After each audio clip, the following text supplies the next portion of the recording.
Обвинителството, како и вообичаено досега, не се занимава со круцијалните проблеми, не расчистува криминал и неверојатно селективно гони.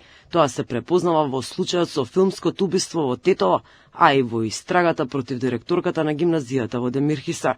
За крвопролевањето меѓу двете семејства среде бел ден во Тетово, тамошното обвинителство води редовна постапка, а јавноста реагира зошто убиците се уште на слобода.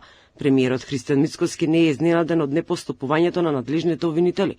Неговиот став за делото обвинителите и судиите останува непроменет. Вели дека оваа влада не ги менува ставовите преку ноќ и се надева дека по локалните избори конечно ќе се среди хаосот во македонското правосудство. Се сеќавате на оној случај кој што исто така се случи во Тетово, кога згасна еден млад човечки живот на пешачки паркинг, како помина сторителот. Така што ако јас ви кажам нешто ново сега, нема да ви изненадам, бидејќи знаете кој е нашиот став и поврзан и со обвинителството, и со дел од судиите, и со дел од обвинителите, не со сите, ќе повторам, не со сите, но таму се знае која води целокупната и истрага и понатаму процес. Така што се надевам дека веднаш после завршување на локалните избори ќе преовладее разумот и ќе имаме конечно обвинители и судии кои што ќе судат и обвинуваат според закон и устав.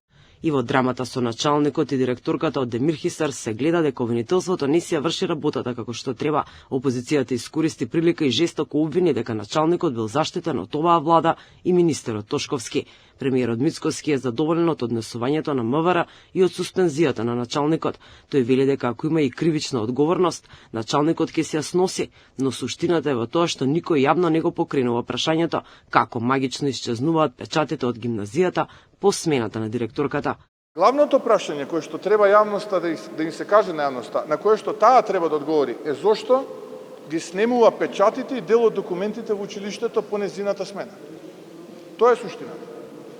Тоа што тој началник постапил надвор од овластувањата и спротивно на ЗКП, тој ќе се сноси последици.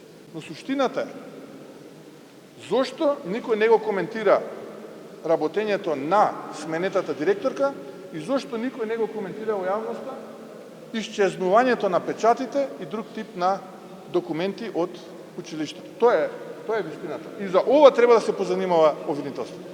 По одржувањето на локалните избори, владата ќе продолжи со постапката за разрешување на државниот обвинител Љупчо Куцевски. Парламентарците му изгласа интерпелација, а недоверба им искажаа и на членовите на судскиот совет. Разрешувањето на Куцевски следува по негативните критики за судството кои што секоја година се повторуваат во извештаите на Европската комисија, како и ниската доверба на граѓаните во овој систем.